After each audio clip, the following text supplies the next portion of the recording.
Very good morning to everyone and welcome to this session of MDCAD. We have discussed about sectional views in previous unit that just completed, and from today onwards we are going to discuss our unit number 2, that is study of machine elements. There are different types of machine elements that are being used in mechanical engineering, and this is very important that we should know about these machine elements. Just let me share the screen with you. Is it visible to you? Is the slide visible? Yes, sir. Okay. Just a second.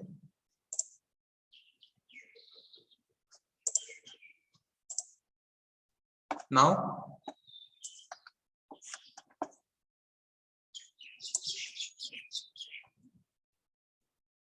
is it visible now?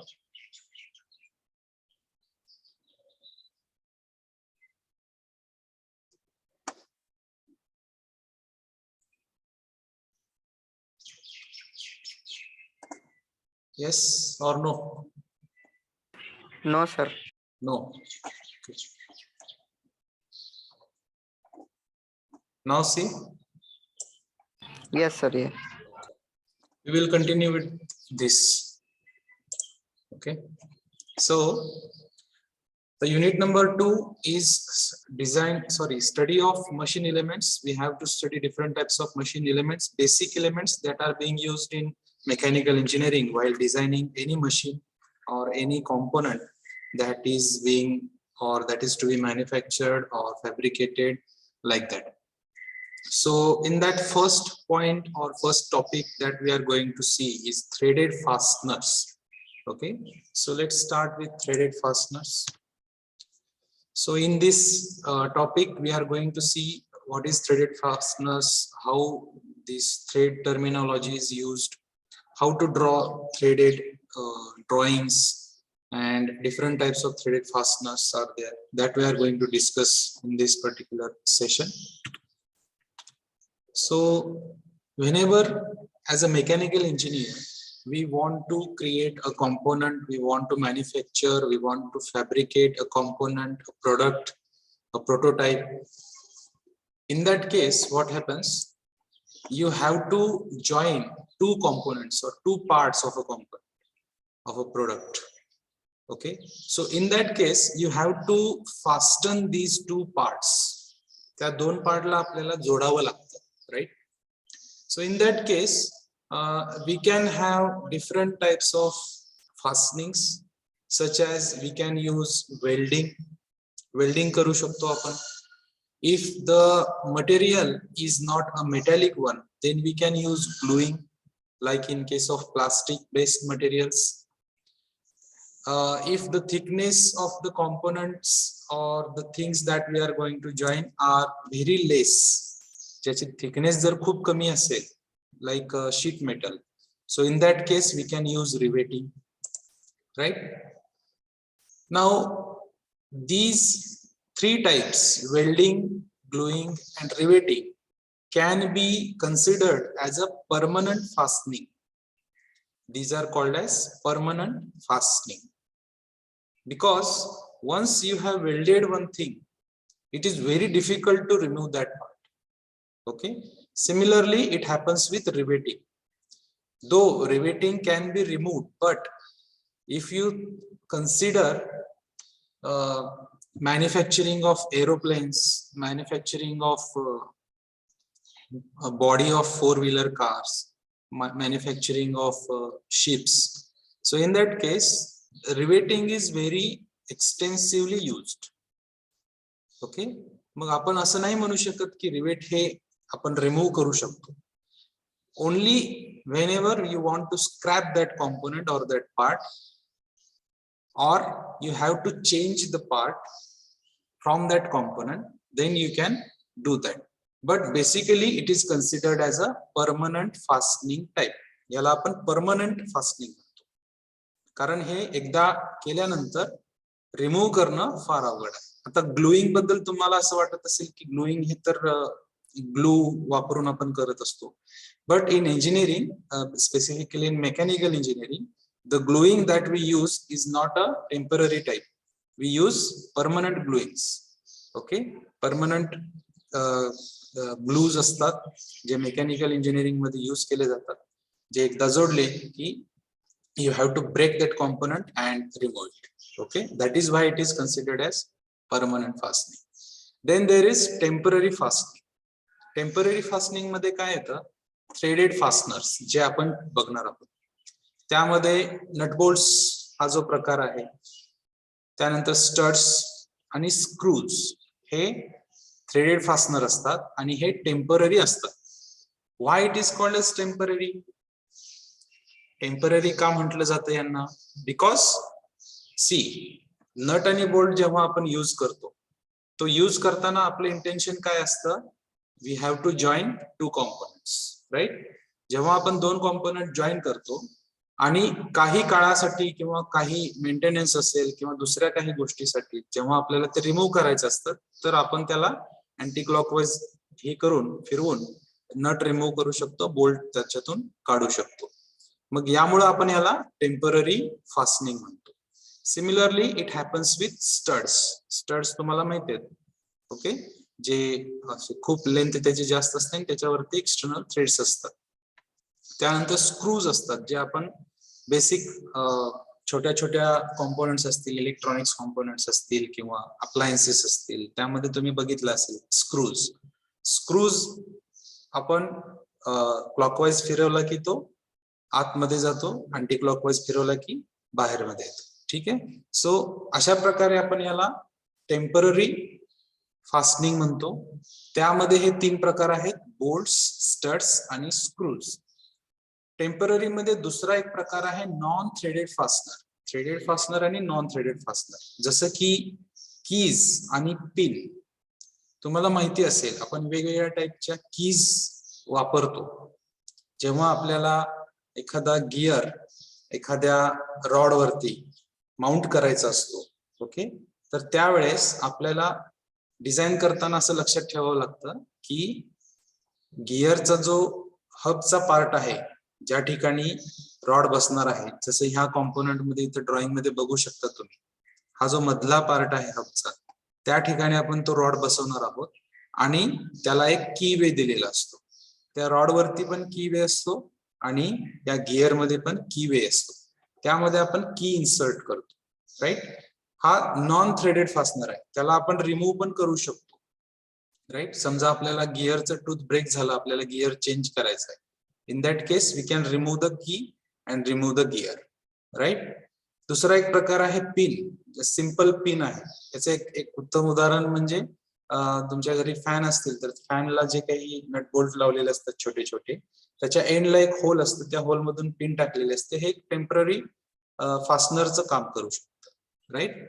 तर अशा प्रकारे temporary fastener, threaded fastener असतात, non threaded fastener असतात. आता थ्रेडचं application कुठं आहे, कुठे use करतो आपण, नक्की कशासाठी यूज केलं जातं? या कॉम्पोनंट या ड्रॉइंग मध्ये तुम्ही बघू शकता. एक पार्ट आहे विच इज व्हर्टिकल, दुसरा एक पार्ट आहे which is having some different shape angular, आणि एक पार्ट सी आहे. आपल्याला हे तीन पार्ट कॉम्पोनंट जॉईन करायचे आहे, ओके. किंवा आपण असंही कन्सिडर करू शकतो की पार्ट सी आणि पार्ट ए आपल्याला जॉईन करायचं आहे. Then we have to design a part B, okay.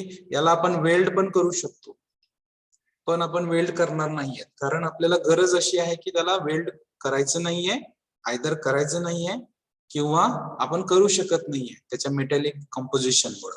So in that case we can use this type of part B, okay, and have some holes in that and use nut and bolt system so that we can have a complete component like this.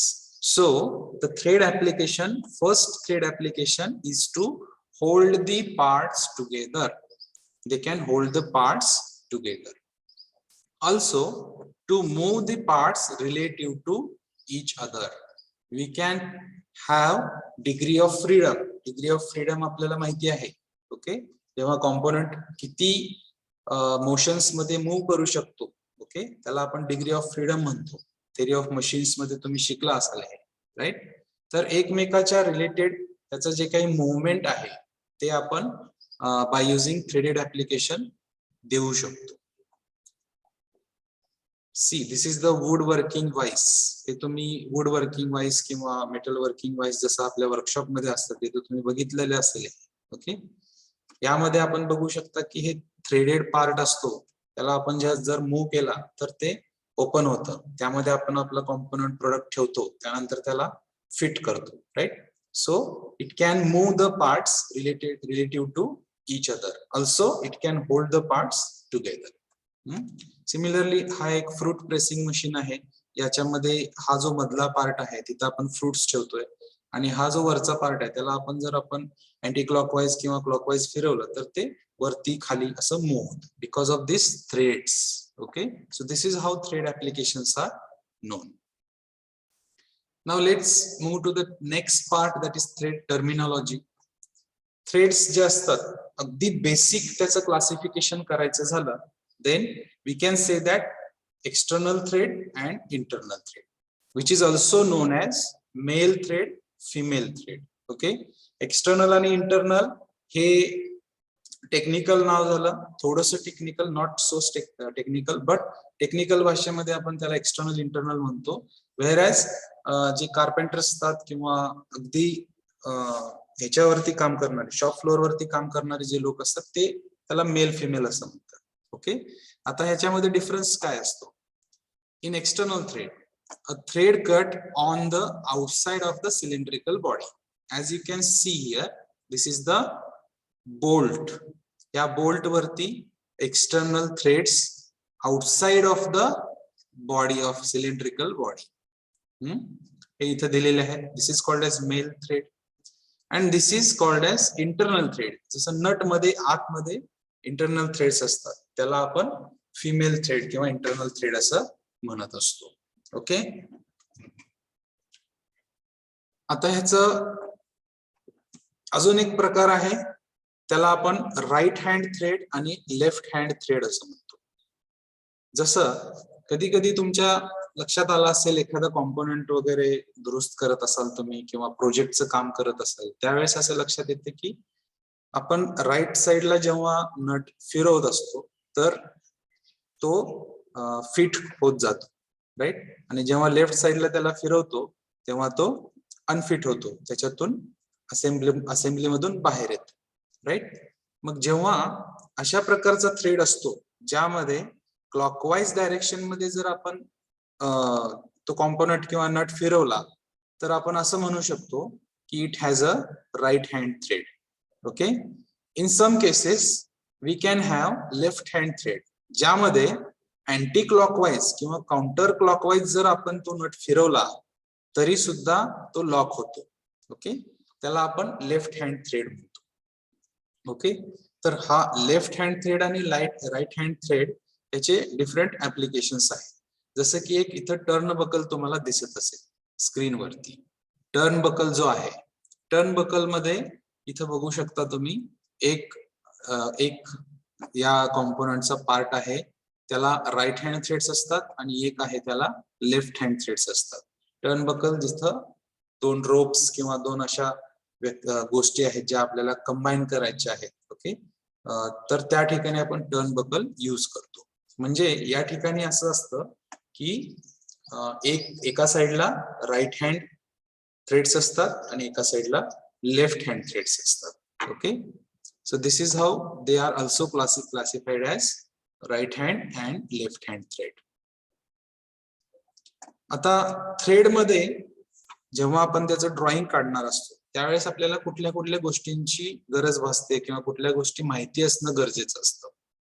तर इथं तुम्ही बघू शकता example मध्ये, this is external thread and this is internal thread.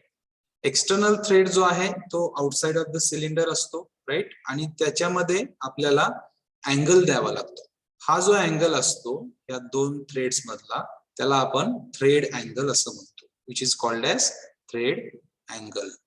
त्यानंतर हा जो external thread मध्ये सगळ्यात शेवटचा जो पार्ट येतो, म्हणजे सगळ्यात हाईटचा जो पार्ट, याच्यापेक्षा पुढे जर आपण गेलो तर इथं कॉम्पोनंट एक्झिस्टिंग नाहीये, राईट, अस्तित्वात नाहीये.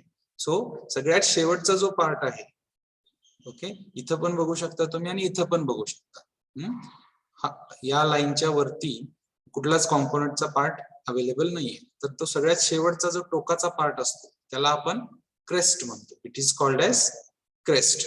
आणि त्याचं टेक्निकल डेफिनेशन आहे the peak edge of a thread.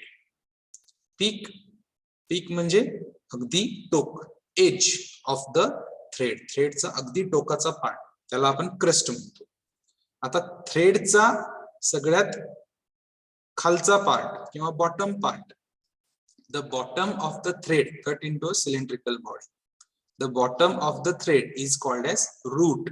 Root म्हणजे मूळ, हे आपण लक्षात ठेवू शकतो. जसं मूळ, झाडाचं मूळ असतं ते अगदी खाली असतं, जमिनीच्या खाली असतं, राईट, आणि पीक वरती असतं. अगदी त्याप्रमाणे हे तुम्ही लक्षात ठेवू शकता. एक्सटर्नल थ्रेड मध्ये क्रस्ट जो असतो तो अगदी वरचा पार्ट असतो आणि रूट जो आहे तो अगदी खालचा पार्ट असतो. थ्रेडचा खालचा पार्ट.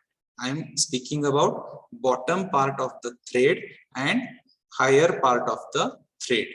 Okay, thread मध्ये तुम्ही बघू शकता. And the angle between these two lines is called as thread angle. Similarly, internal thread जे असतात, जे आपण नट मध्ये बघतो, ओके, हा बोल्ट वरती झाला, तसाच हा नट मध्ये जसा असतो, तर या ठिकाणी उलट असतं. या ठिकाणी आपण क्रस्ट कशाला म्हणायचं, तर जो ज्या एक्सटर्नल थ्रेडचा रूट जो आहे तो इंटरनल थ्रेडचा क्रस्ट असतो आणि एक्सटर्नल थ्रेडचा क्रस्ट जो आहे तो इंटरनल थ्रेडचा रूट असतो. समजतंय डिफरन्स? डिफरन्स समजतोय external thread versus internal thread. Okay, यामध्ये काही डाऊट असेल तर you can ask. External thread मध्ये जो क्रस्ट असतो त्याला आपण इंटरनल थ्रेड मध्ये रूट म्हणतो. एक्सटर्नल थ्रेड मध्ये जो रूट असतो त्याला आपण इंटरनल थ्रेड मध्ये क्रस्ट म्हणतो.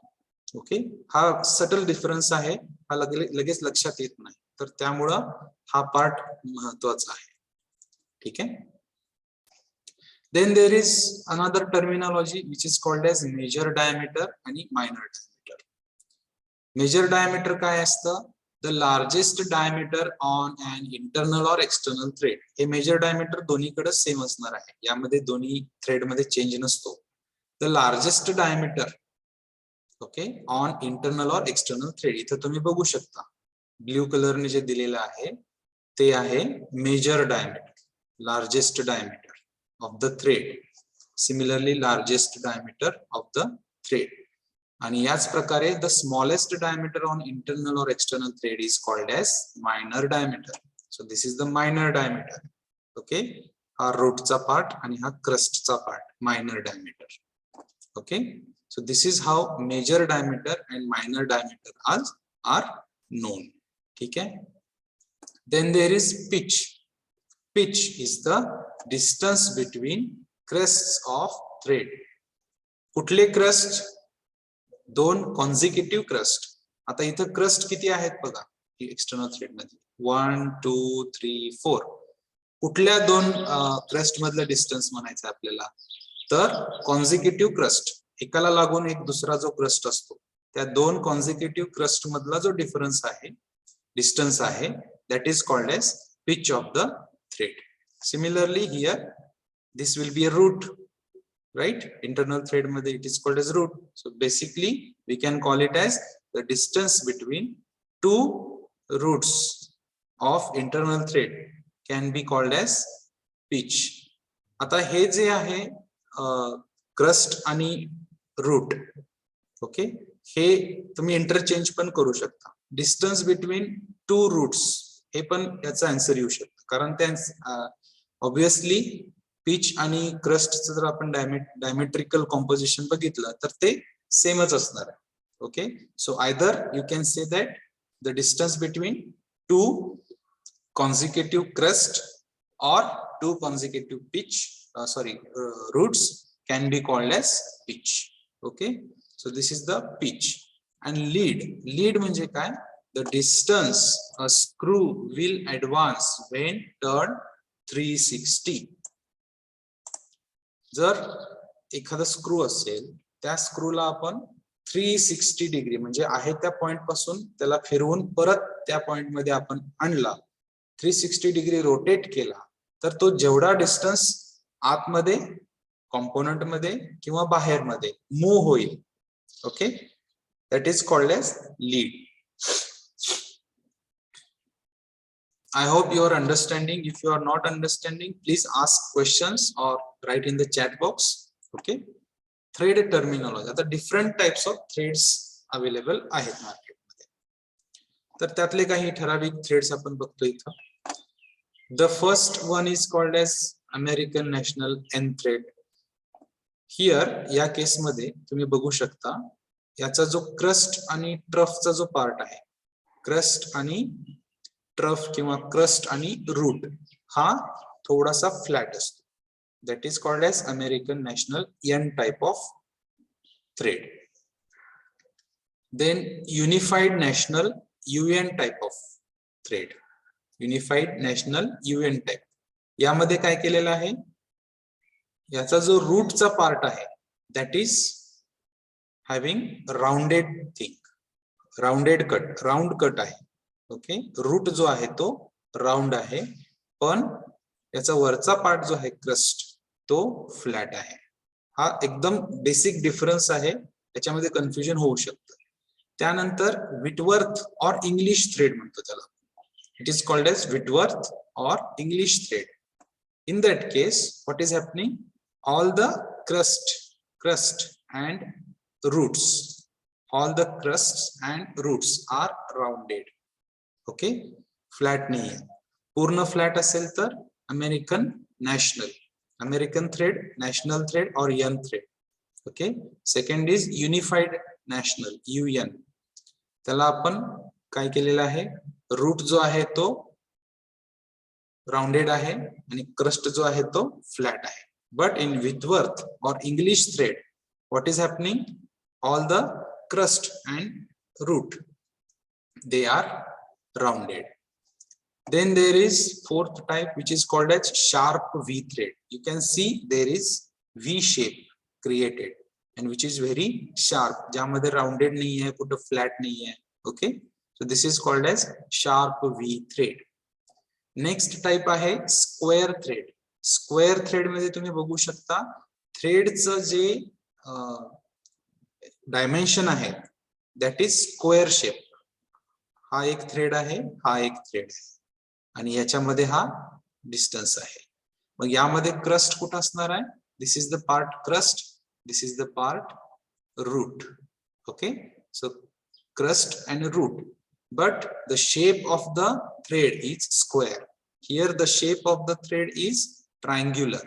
Okay, so both these triangulars are making V shape, whereas these square shapes are making a square shape. Okay, now Acme thread, sixth type. Acme thread मध्ये तुम्ही बघू शकता थोडासा trapezoidal shape असतो. Okay, crust पण flat आहे आणि route पण फ्लॅट आहे. But instead of taking a straight line we have taken a 60 degree line. Okay, तर या केस मध्ये we can call it as a Acme thread which is a standard one. Acme thread, square thread, sharp thread हे सगळे thread आहेत ते standard असतात. Okay, त्याचे dimension standards असतात. Then there is buttress thread. Buttress thread मध्ये तुम्ही बघू शकता थोडंसं वेगळ्या टाइपचं आहे. वरती क्रस्टचा जो पार्ट आहे which is flat one, then एक साइड जी आहे ती स्लॅंट आहे, दुसरी साइड जी आहे which is approximately vertical. One side is approximately vertical and another side is having some angle and upper portion is crust is flat, that is called as buttress thread. Okay, and last one is the knuckle thread. Knuckle thread is having the crust part of having a circular arc shape and the trough or the root part is also having the arc shape.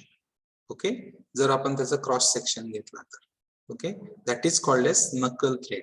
आता हा जो नकल thread आहे त्याचं एक example आहे तुमच्या घरी असणारे लाईट बल्ब्स, जे LED लाईट बल्ब्स आता नवीन आलेले आहेत. त्याचं जर तुम्ही थ्रेड्स बघितले तर हे नकल टाइपचे असतात. You can check if you have in your house today, okay, as a homework. So these are the different types of thread forms. Okay, form म्हणजे काय? Form is the profile shape of the thread. That's a profile आहे, which is also called as form. Okay, so असा question असेल की draw thread forms of knuckle joint. So don't get confused. Thread profile किंवा thread form हा सेमच असतो. ठीक आहे. आता एक बेसिक गोष्ट अशी आहे की external thread cutting, internal thread cutting कशा प्रकारे केले जातात. तर एक्सटर्नल थ्रेड कटिंग जे आहे त्यासाठी आपल्याला थ्रेडिंग डाय यूज करू शकतो आपण, किंवा डाय स्टॉक एक असतो त्याचा अशा प्रकारे यूज करू शकतो आपण एक्सटर्नल थ्रेडिंग साठी.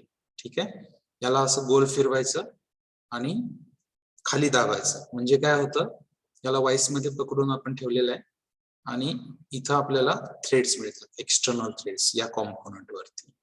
ओके, डाय पण असतात, त्या डाय मधून जेव्हा तुम्ही कॉम्पोनंट पास करता तेव्हा आपोआप त्याच्यावरती थ्रेड्स येतात. इंटरनल थ्रेड साठी आपण काय करू शकतो, ड्रिल वापरू शकतो, टॅपिंग ऑपरेशन करू शकतो, टॅप रेंचचा वापर करू शकतो, जसं इथं दाखवलेलं आहे. याला आपण गोल फिरवायचं आणि इंटरनल थ्रेड्स इथं त्या कॉम्पोनंट मध्ये क्रिएट होतात. ओके, आता एक्सटर्नल थ्रेड कशा प्रकारे असतात, इंटरनल थ्रेड कशा प्रकारे असतात, त्याचं डायग्रामॅटिकल रिप्रेझेंटेशन, स्कीमॅटिकल रिप्रेझेंटेशन, सिम्प्लिफाईड रिप्रेझेंटेशन कसं असतं हे आपण बघणार आहोत. तर एक्सटर्नल थ्रेड हा अशा प्रकारे दिसतो, इंटरनल थ्रेड हा अशा प्रकारे दिसतो. हे बेसिक आहे. ओके, आता त्याचं रिप्रेझेंटेशन जे आहे ते 3 वेगवेगळ्या प्रकारे करू शकतो आपण. पहिला आहे डिटेल्ड रिप्रेझेंटेशन, दुसरा आहे स्कीमॅटिक रिप्रेझेंटेशन आणि तिसरा आहे simplified representation. Let us see what is detailed, what is schematic and what is simplified. Okay, you will get to know what is the difference. First, detailed representation. Detailed मध्ये आपण सगळं details त्याच्यामध्ये देत असतो. यामध्ये 2 गोष्टी आपल्याला लक्षात ठेवायच्या आहेत. We have to use slanting lines, थोड्याशा अँगल दिलेल्या lines, to represent the crust and root. Crest and root, roots and crest are drawn in sharp V. V shape आपल्याला ड्रॉ करायचं, जसे तुम्ही इथं बघू शकता, शार्प व्ही आपल्याला ड्रॉ करायचं. ठीक आहे, आणि यामध्ये आपण अँगल, थ्रेड अँगल देऊ शकतो 60, 30, 45 जो काय असेल तो. Okay, slanting edge. त्यानंतर pitch, the distance between 2 crest or 2 roots, this is called as pitch. त्यानंतर इथं तुम्ही दाखवू शकता की थ्रेड रनआउट. इथं थ्रेड तुमचा संपलेला आहे, हा हायलाइट केलेला पार्ट दिसतो, इथं थ्रेड तुमचा संपलेला आहे, that is called as thread runout. Okay, so similarly we can use detailed representation of internal thread.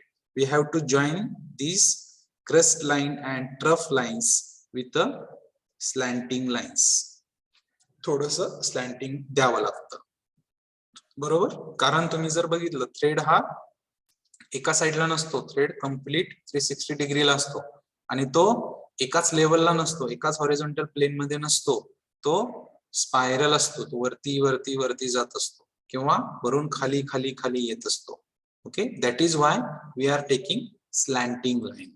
Okay, so this is the detailed representation. आता स्कीमॅटिक रिप्रेझेंटेशन म्हणजे, स्कीमॅटिक रिप्रेझेंटेशन मध्ये आपण तेवढं डिटेल आपण ड्रॉइंग न काढता जस्ट एक्सटर्नल थ्रेड इथं बघू शकता, इथं असे होते, आपण असे दाखवले होते, त्याच्याऐवजी जस्ट सिम्प्लिफाईड कॉम्पोनंट ड्रॉ केला आणि स्ट्रेट लाईन्स ड्रॉ केला. याच्यामध्ये आपण स्लॅन्टिंग नाही वापरायचं. स्लॅन्टिंग कुठं वापरायचं होतं, वरच्या डिटेल्ड मध्ये. स्कीमॅटिक मध्ये स्लॅन्टिंग नाही, सरळ वापरायचं, straight lines.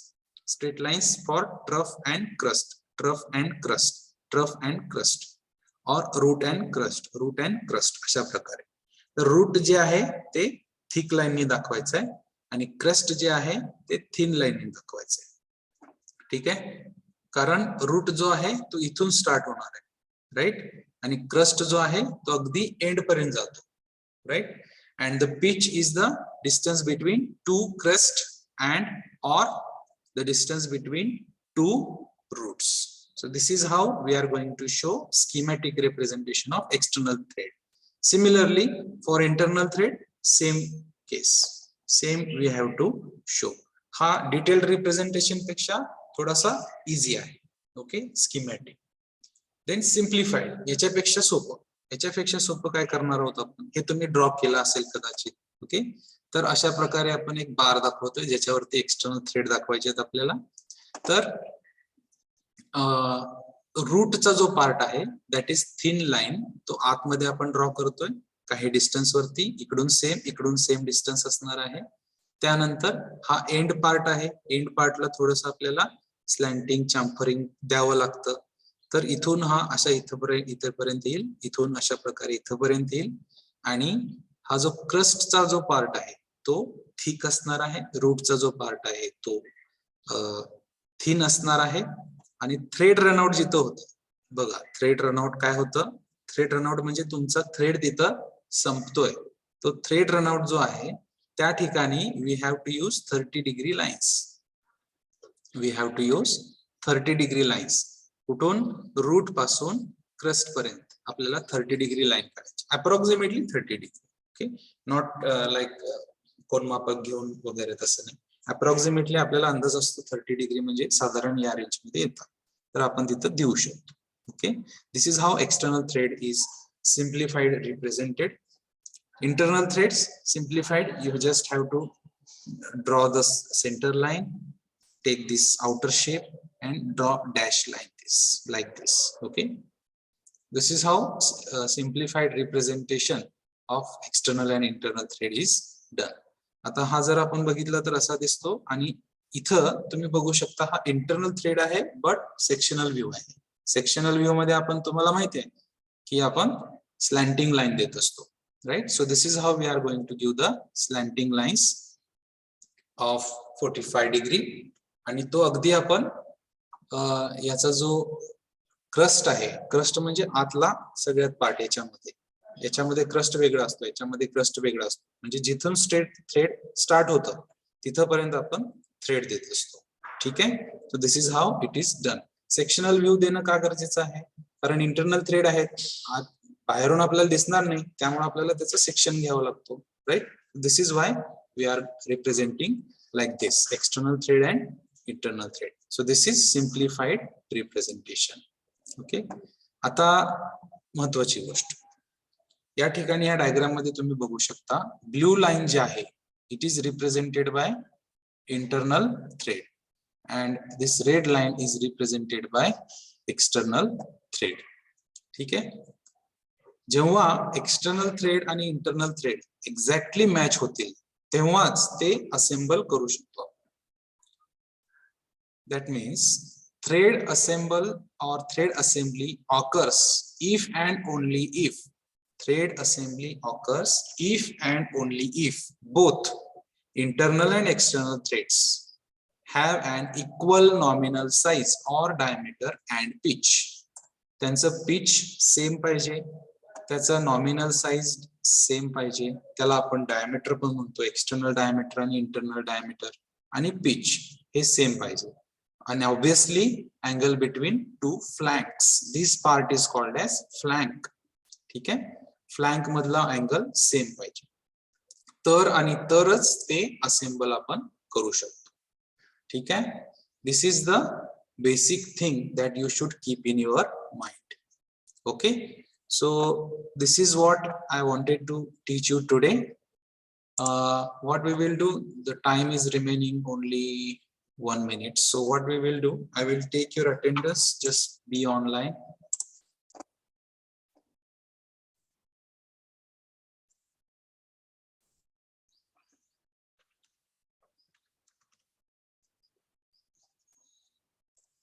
Okay, attendance is okay. And if you have any questions, you can ask me through message or email, or you can call me.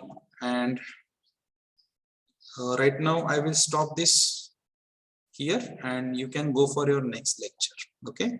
Thank you for joining. Have a good day.